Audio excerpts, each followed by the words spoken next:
Trigger part 1 का link आपको description में मिल जाएगा, पहले उसे देख लें, उसके बाद इस वीडियो को कंटिन्यू करें। तो हम आगे बढ़ते हैं। जब लीडो गेट पर पहुंचा तो बाहर रिपोर्टर्स का झुंड खड़ा था। अच्छी बात यह हुई कि उसके अंकल टाइम पर आ गए और उसे गाड़ी पर बिठाकर वहां से निकाल ले गए। रास्ते में अंकल टेंशन में थे और उसे डांटने लगे, इस गन केस में अब और मत पड़ना। लीडो बस हल्का सा मुस्कुराया और चुपचाप सुनता रहा। घर पहुंचने पर उसके दिमाग में ढेर सारे ख्याल थे। उसने जल्दी से दवा खाई और उसे वो 2 पुलिस वालों की बातें याद आई। फिर उसका दर्दनाक अतीत भी याद आ गया। हर बार जब वो इसे याद करता है तो उसे बहुत गिल्टी फील होता है। अगली सुबह स्कूल में डरपोक जोंग डोंग को घसीटकर बाथरूम में लाया जाता है। टेह्यून चाहता है कि जोंग डोंग ग्यूबोंग को जोर से मारे। ग्यूबोंग को उम्मीद नहीं थी कि जोंग डोंग उसे हिट करेगा। जोंग डोंग ने दर्द से ग्यूबोंग को देखा लेकिन कुछ बोला नहीं। गुंडों ने ग्यूबोंग को धमकाया, जल्दी से अपनी माँ का आईडी ले आ। लंच के समय ग्यूबोंग को परेशान किया गया, उसके सिर पर खाना उड़ेल दिया गया। वो बस चुपचाप सहता रहा, लड़ने की हिम्मत ही नहीं हुई। कपड़े बदलकर एक कोने में बैठा, कपड़े निचोड़ता रहा और अंदर से वो काफी परेशान था। तभी संयोग से उसने देखा कि जोंग डोंग जल्दी जल्दी कुछ गुंडों को देने के चक्कर में गिर पड़ा। दोनों की नजरें मिली लेकिन कुछ कह नहीं पाए। गुबोंग को लगा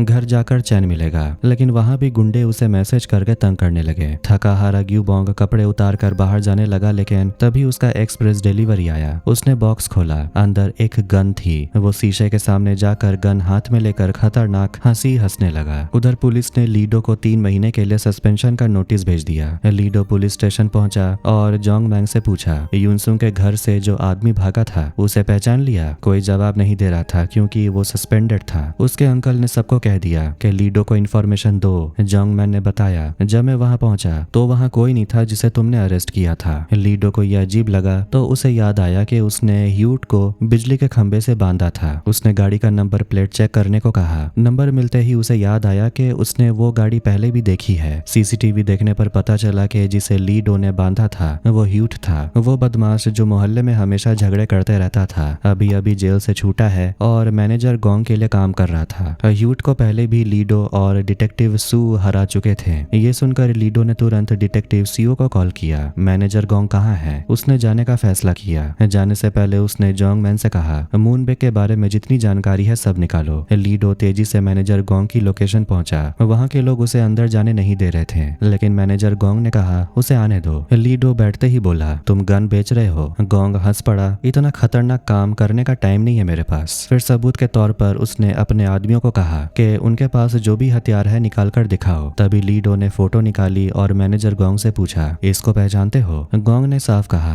नहीं जानता। लेकिन लीडो को भरोसा नहीं हुआ क्योंकि उसने सुना था कि ह्यूट गोंग के लिए काम करता है। गोंग फिर भी अपनी बात पर अड़ा रहा, मेरे इतने लोग हैं, सबको याद थोड़ी रखता हूँ। आखिर में लीडो को कोई काम की जानकारी नहीं मिली। जाते जाते उसने गोंग को चेतावनी दी, अगर गन बेचने का सबूत मिला तो सीधा जेल भेज दूंगा। इसके बाद लीडो डोंग वैन कंपनी पहुंचा। वहां उसने एक बिजनेस कार्ड वाले आदमी के बारे में पूछा जो मूनबेक ने दिया था। कोई जानकारी नहीं मिली। तभी जोंगमैन ने मूनबेक का पता दे दिया। लीडो वहां गया और मिलने का फैसला किया। दोनों एक रेस्टोरेंट में मिले। लीडो ने सीरियस होकर पूछा, तुम्हारी असली पहचान क्या है? मूनबेक ने खुले दिल से बताया, मुझे कैंसर है, सिर्फ 6 महीने बचे हैं। उसने शर्ट खोलकर सर्जरी के निशान भी दिखाए। बीमारी से लड़ते लड़ते थक चुका था, इसीलिए उसने गन लेकर कुछ पागलपन करने का सोचा। लीडो ने पूछा, गोलियां कहाँ से मिली? मूनबेक बोला, एक अजीब वेबसाइट दिख गई थी। उसके एडमिन ने कहा, तुम्हें फ्री में गन दूंगा। मैंने टेस्ट करने के लिए क्लिक किया। 3 दिन बाद एक्सप्रेस डिलीवरी से पैकेज आया, लेकिन उसमें सिर्फ बुलेट्स थी। लीडो जानना चाहता है कि वो वेबसाइट कैसी दिखती है। मूनबेक ने दिखाया, पर अब वो वेबसाइट क्रैश हो चुकी थी। मूनबेक ने एक और अहम बात बताई, उस पैकेज में उन लोगों के एड्रेस की लिस्ट भी थी जिन्होंने गन ऑर्डर की थी, लेकिन उसने वो कागज फेंक दिया। लीडो को अफसोस हुआ, लेकिन मूनबेक बोला, कोई बात नहीं, मुझे पूरी लिस्ट याद है। लीडो ने कहा, तो फिर लिख दो। मूनबेक ने सब लिख दिया। लीडो ने ध्यान से देखा और चौंक गया। लिस्ट में मिसेस सुनुंजा का एड्रेस था, जिसे वो अक्सर मदद करता था। लीडो सीधा उसकी घर की तरफ निकल पड़ा। मूनबेक भी उसके पीछे गया। इधर सुनुंजा पार्किंग में चेयरमैन का इंतजार कर रही थी। गाड़ी आते ही उसने बात करने की कोशिश की, लेकिन चेयरमैन नाराज हो गया और ड्राइवर को कहा, इसे भगा दो। सुनुंजा बस चाहती थी कि चेयरमैन उसके बेटे से माफी मांगे, लेकिन उसने धैर्य खो दिया और ड्राइवर को कहा, गाड़ी चढ़ा दो। डरी हुई सुनुंजा पीछे हटी, फिर गुस्से में गन निकालकर गाड़ी पर तान दी। असल में उसे भी वही ऑर्डर मिला था। उसने चेयरमैन पर गोलियां चला दी अपने बेटे की मौत का बदला लेने के लिए। वो मानती है कि ओवरवर्क की वजह से उसका बेटा मरा और इसकी जिम्मेदारी चेयरमैन की है। चेयरमैन ने माफी भी मांगी लेकिन तब तक देर हो चुकी थी। सुनुंजा ने कई गोलियां चलाकर उसे मार दिया। फिर उसने लीडो को कॉल किया।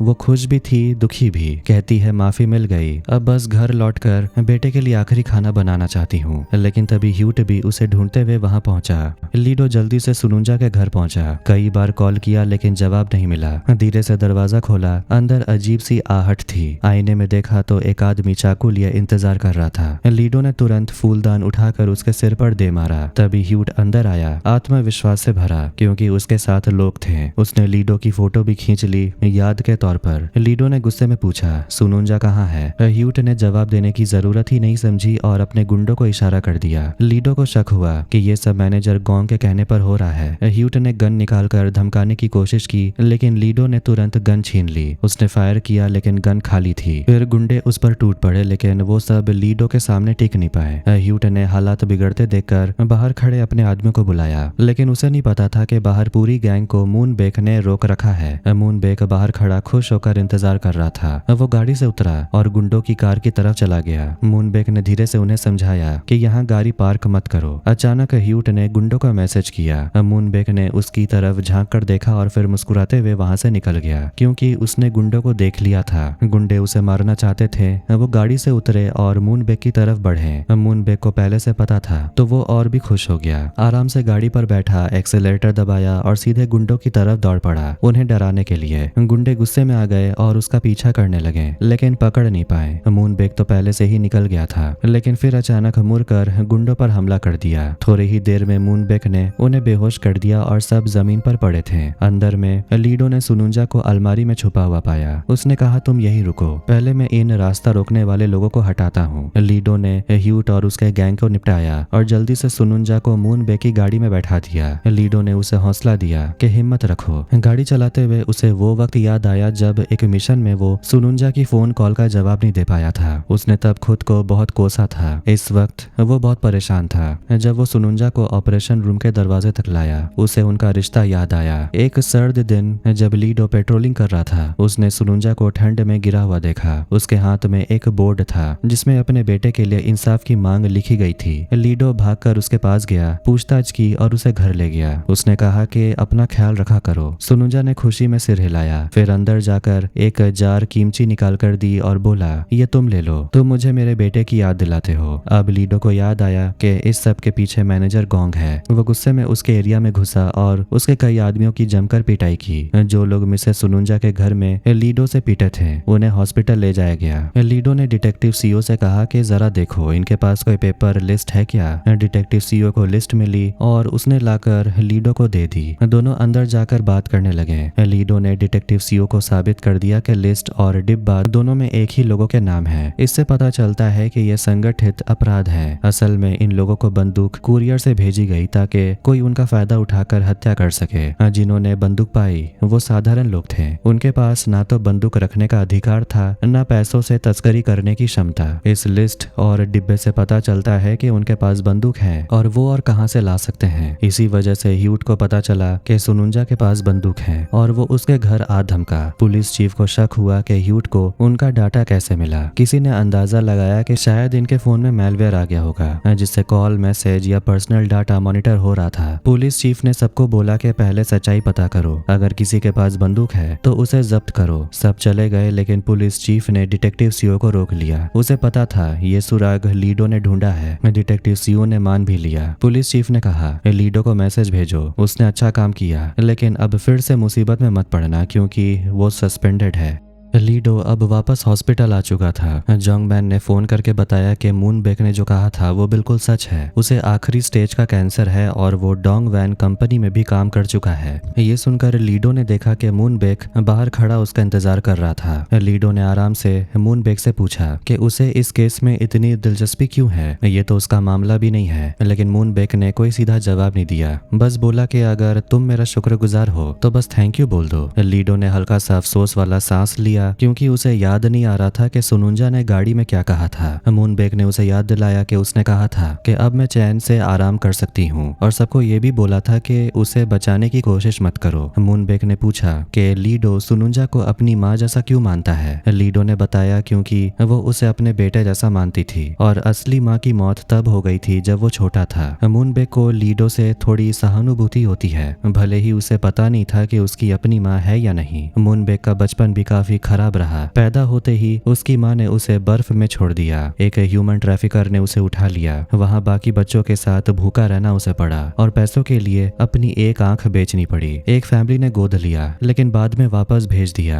आखिरकार तस्कर उसे अमेरिका ले आए। जाने से पहले एक क्रूर औरत ने उसे समझाया कि अमेरिका मौकों की जगह है और अगर प्यार चाहिए तो बिना वजह मुस्कुराना पड़ेगा। उसने साफ कहा कि वो उसकी माँ नहीं है तो उसकी याद मत करना। मूनबेक को लगा अमेरिका में सब ठीक होगा, लेकिन वहां तो और भी बुरा हाल था। जब उसके अंग बेचने के लिए ऑपरेशन होने वाला था तभी FBI ने आकर उसे बचा लिया। वापस होश में आकर मूनबेक ने लीडो से कहा कि मुझ पर तरस मत खाना। लीडो ने कहा घर जाकर आराम करो, लेकिन मूनबेक यहीं उसके साथ रुकना चाहता था। अगली सुबह स्कूल में ग्यूबोंग को फिर से टेहुन ने रोक लिया। टेहुन ने धमकी दी कि कैरियोके बार में चुपचाप इंतजार करे। ग्यूबोंग चिढ़कर बोला क्यों करूं और क्लास जाने लगा, लेकिन टेहुन ने उसे पीछे खींचकर दरवाजे से दे मारा। ग्यूबोंग उसका कहना नहीं मानना चाहता था तो टेह्यून ने धमकी दी कि वो लड़की की चोरी छिपे ली हुई तस्वीरें पब्लिक कर देगा। तभी टीचर आ गए और सबको क्लास में भेज दिया। ग्यूबोंग बैठा ही था कि टेह्यून पीछे आकर बैठ गया और पेपर नाइफ से धमकाने लगा कि उसका गुलाम बन जाए। उसने टीचर को गाली देने को कहा और उसका शर्ट भी काट दिया। तभी ग्यूबोंग से बर्दाश्त नहीं हुआ, वो गुस्से में खड़ा हो गया। क्लास में सब चौंक गए। टीचर ने पूछा क्या हुआ, लेकिन वो चुपचाप टेह्यून को घूरता रहा। फिर गाली दी, टेबल को पलटने की कोशिश की और गुस्से में अपना सिर पटकते हुए टेह्यून को देखता रहा। इधर मैनेजर गोंग आग बबूला हो गया क्योंकि ह्यूट के वजह से लीडो उसका इलाका बर्बाद करने आ गया था। उस समय किसी ने मैनेजर गोंग को बताया कि ह्यूट डोंगमैन का आदमी है। जिस दिन उन्होंने डायरेक्टर किम के साथ डील की थी उसी दिन मैनेजर गोंग के लोगों ने अपनी आंखों से देखा था कि ह्यूट डोंगमैन के पीछे खड़ा था। ये सुनकर मैनेजर गोंग हैरान रह गया। उधर लीडो और मूनबेक हॉस्पिटल में साथ थे। वो दोनों मिसेस सुनुंजा की देखभाल करने के लिए गार्जियन की तरह बाहर बैठे थे।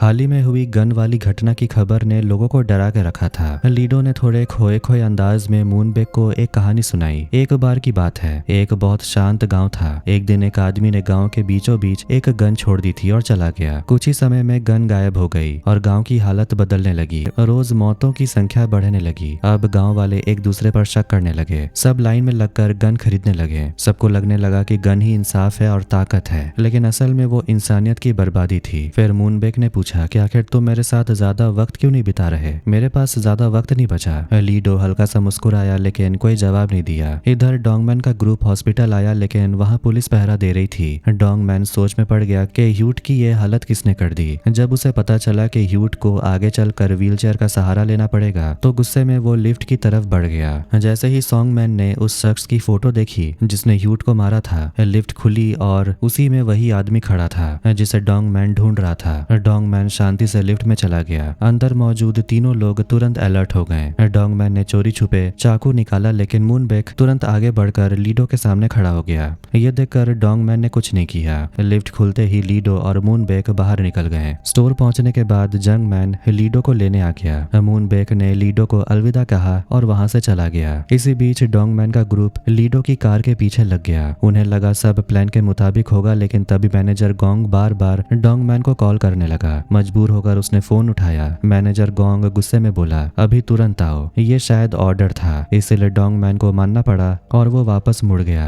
पार्किंग लॉट में मूनबेक अपनी असली पहचान में लौट आया। वो अपने लग्जरी कार और साथियों के साथ अपार्टमेंट पहुंचा। डोंगमैन के बारे में रिपोर्ट सुनकर वो थक गया था। उसने डोंगमैन द्वारा बांटी गई सारी गन इकट्ठा कर ली थी। अगर ये ऑपरेशन खुल जाता तो बहुत खतरनाक हो सकता था। जेम्स ने सलाह दी कि मूनबेक जेस को पीछे हटने को कह दे। मूनबेक ने आराम से दवाई का इंजेक्शन लगाया और जेम्स की बात सुनी। फिर उसने हाथ में गन पकड़कर जेम्स को अपने पास बुलाया और तुरंत गोली मार दी क्योंकि उसे पसंद नहीं था कि कोई उसके काम में दखल दे। इसके बाद मूनबेक ने आदेश दिया कि उन लोगों को ढूंढा जाए जो गन के लिए बेताब हैं। असल में हाल ही में गन बांटने के पीछे का मास्टरमाइंड मूनबेक ही था। जब मूनबेक जवान था तब उसने बदला लेने के लिए उन दो लोगों को ढूंढ निकाला जो उसका ऑर्गन निकालना चाहते थे। शुरू में मूनबेक ने उनसे आराम से बातें की, फिर बिना देर किए दोनों को गोली मार दी। जब मूनबेक गोली चला रहा था, नीचे गन की डीलिंग हो रही थी। जैसे ही नीचे वालों ने गोलियों की आवाज सुनी, सब घबरा गए और एक दूसरे पर गन तान दी। असल में गन खरीदने वाले लोग जैक को पैसे देने से मुकर गए थे, तो जैक के आदमियों ने उन सब का काम तमाम कर दिया। फिर जैक ऊपर से उस जगह पहुंचा जहां डील हो रही थी। उसने देखा कि सारे गन खरीदने वाले मरे पड़े हैं और ये काम मूनबेक ने अकेले किया है। जैक को मूनबेक की ये बेपरवाह हरकत देखकर मजा आ गया था। मूनबेक घायल हो गया था और उसे होश आने में 3 हफ्ते लग गए। होश में आते ही उसने अपनी आंखें ढककर पूछा,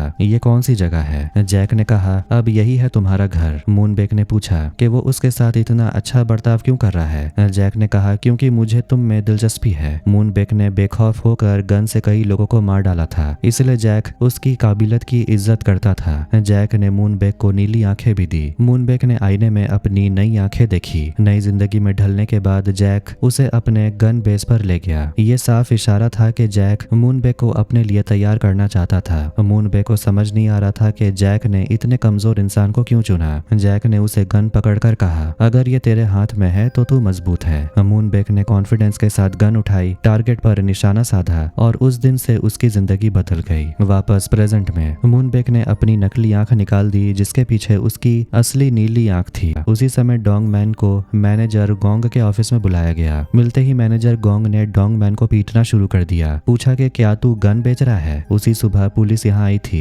क्योंकि उन पर गन बेचने का शक था। मैनेजर गोंग ने फिर डोंगमैन को ह्यूट की बंधी हुई फोटो दिखाई। डोंगमैन ने तुरंत कहा कि ये उसका आदमी नहीं है। मैनेजर गोंग ने धमकाया, सच बोल अगर जिंदा रहना है। लेकिन डोंगमैन ने फिर भी गन ट्रेड में अपना हाथ होने से इनकार कर दिया। ये सुनकर मैनेजर गोंग ने लंबी सांस ली और कहा, अब तू घर जा। जैसे ही डोंगमैन बाहर निकला, मैनेजर गोंग के आदमी अंदर आए। असल में मैनेजर गोंग को अब भी डोंगमैन पर भरोसा नहीं था। लग रहा था वो कुछ प्लान कर रहा था। उसी वक्त स्कूल में ग्यूबोंग को उसके क्लासमेट्स तंग कर रहे थे। उन्होंने उसका खाना उसके सिर पर उड़ेल दिया था। फिर टेह्यू ने सबको कहा कि ग्यूबोंग एक स्पाई कैम है और उसके सारे गलत काम अब सबको पता चलने वाले हैं। ग्यूबोंग ने बस एक नजर डाली और कुछ नहीं बोला। जब वो उसे मारने ही वाले थे, तभी टीचर आ गए और पूछा, क्या हुआ? टेह्यून बोला, फर्श गीला था तो ग्यूबोंग गिर गया। टीचर ने ग्यूबोंग को ध्यान से चलने की हिदायत दी। ग्यूबोंग गुस्से में अपना ट्रे लेकर वहां से निकल गया। ऐसे वक्त में बस जोंग डोंग ही था जो हमेशा ग्यूबोंग के साथ खड़ा रहता था। पुलिस स्टेशन में लीडो और कैप्टन मूनबेक से मिली 20 पेज की लिस्ट पलट पलट कर देख रहे थे। कैप्टन ने अंदाजा लगाया कि पीछे जो मास्टरमाइंड है उसने शायद पूरे कोरिया में गन सप्लाई की है। लीडो ने सोचा कि मूनबेक से और डिटेल्स निकाली जा सकती है। उसने मूनबेक को मैसेज किया, तुमने लिस्ट देखी? मूनबेक ने साफ साफ जवाब दिया, हाँ देखी। लीडो ने धीरे से कहा, अपना ध्यान रखना, अगर मास्टरमाइंड तक पहुंचे तो मुझे इन्फॉर्म करना। मूनबेक ने हामी भरी और कहा, मदद करूंगा। मैसेज खत्म होते ही मूनबेक ने एक आदमी से बताया, वो लीडो कई दिनों से तेरा पीछा कर रहा है, कुछ करना है? मूनबेक गन साफ करते हुए बोला, जल्दबाजी मत कर, अभी एक चीज कंफर्म करनी है। फिर वो दोस्तों से मिलने की तैयारी करने लगा। उधर एक कार सुनसान सड़क पर रुकी और सीधे उस रेस्टोरेंट की तरफ गई जहां ग्यूबोंग और जोंग डोंग देर रात तक स्नैक्स खा रहे थे। जोंग डोंग ने ग्यूबोंग से कहा, तू तो टेह्यून से भिड़ गया, तुझे डर नहीं लगता? अगली बार तो वो और भी गंदा चाल चल सकता है। ग्यूबोंग ने बोला, तू डरता है इसीलिए लोग तुझे बुली करते हैं। इस पर जोंग डोंग ने उस दिन के पंच के लिए माफी मांगी। ग्यूबोंग ने कहा, मुझे पता है तू जानबूझकर ऐसा नहीं किया। इतने में पास वाली गली में लड़ाई छिड़ गई। मूनबेक ने ऊपर शूटिंग रेंज की तरफ देखा, एयर गन उठाई और बाहर आकर सड़क पर मारपीट कर रहे गुंडों को शूट कर दिया। दर्द से तड़पते हुए गुंडे गालियां देने लगे। मूनबेक बोला, यहाँ तमाशा क्यों लगा रखा है, मैं मूनबेक हूँ। फिर घुसकर सबकी धुनाई कर दी। ग्यूबोंग ये सब देखकर इम्प्रेस हो गया। वो भागकर मूनबेक के पास पहुंचा और बोला, मुझे शूटिंग सीखना है। दोनों एयर गन रेंज पर गए। पहली बार होने के बावजूद ग्यूबोंग ने कॉन्फिडेंस के साथ ट्रिगर दबाया, टारगेट पे हिट किया और अपने अंदर का गुस्सा निकाल दिया। घर आकर अपनी माँ से मिला और अपने कमरे में लेट गया। माँ फल लेकर आई पर उसने ध्यान नहीं दिया। माँ उदास हुई तो ग्यूबोंग बोला, आपने हमेशा सब दिया, आप सच में बहुत अच्छी हो। ये सुनकर माँ के चेहरे पर सुकून आ गया। ग्यूबोंग ने पूछा, लोग सबसे ज्यादा कब दुखी होते हैं? माँ बोली, जब तू बीमार या मुसीबत होता है। माँओं के लिए बच्चों से बढ़कर कुछ भी नहीं। अगली सुबह मूनबेक के ऑफिस में एक आदमी ने रिपोर्ट दी, डोंगमैन अपने पास वाली लिस्ट से गन्स कलेक्ट कर रहा है। मूनबेक ने पूछा, डायरेक्टर किम की दुकान का क्या? आदमी बोला, अभी तक किसी ने वेयरहाउस को हाथ नहीं लगाया। मूनबेक गुस्से में बोला, तुम लोग इतने स्लो क्यों हो? उधर मैनेजर गोंग भी चिढ़ा हुआ था क्योंकि वो अपने फोन का पासवर्ड नहीं निकाल पा रहा था। मैनेजर गोंग अपने बंदों को डांट ही रहा था कि तभी उसका फोन बजा। उसने कॉल उठाई लेकिन उसे पता नहीं था कि लाइन पर मूनबेक है। ऊपर से मूनबेक इंग्लिश में बात कर रहा था। गोंग को गुस्सा भी आया कि कोई उसे इंग्लिश में क्यों बात कर रहा है, लेकिन वो ये भी देखना चाहता था कि सामने वाला कहेगा क्या। मूनबेक ने बोला, वो बॉक्स ढूंढ जिसमें रेड लेबल हो। गोंग जब गोदाम में घुसा तो वो हक्का बक्का रह गया। हर बॉक्स पर रेड लेबल था और अंदर झांककर देखा तो बंदूकें। मूनबेक ने साफ बोल दिया, ये सब रियल गन है और हाल ही की शूटिंग में जो हथियार इस्तेमाल हुए थे वो यहीं से आए थे और पार्ट 2 का एंड यहीं होता है। अगर आपको पार्ट 3 देखना है तो फटाफट से चैनल को सब्सक्राइब करें और कमेंट में लिखें पार्ट 3। मैं जल्दी लाने की कोशिश करूंगा। तो अगर आपको ये वीडियो पसंद आया, वीडियो को लाइक कर दें, चैनल को भी सब्सक्राइब कर दें। मिलते हैं नेक्स्ट वीडियो में। Take care.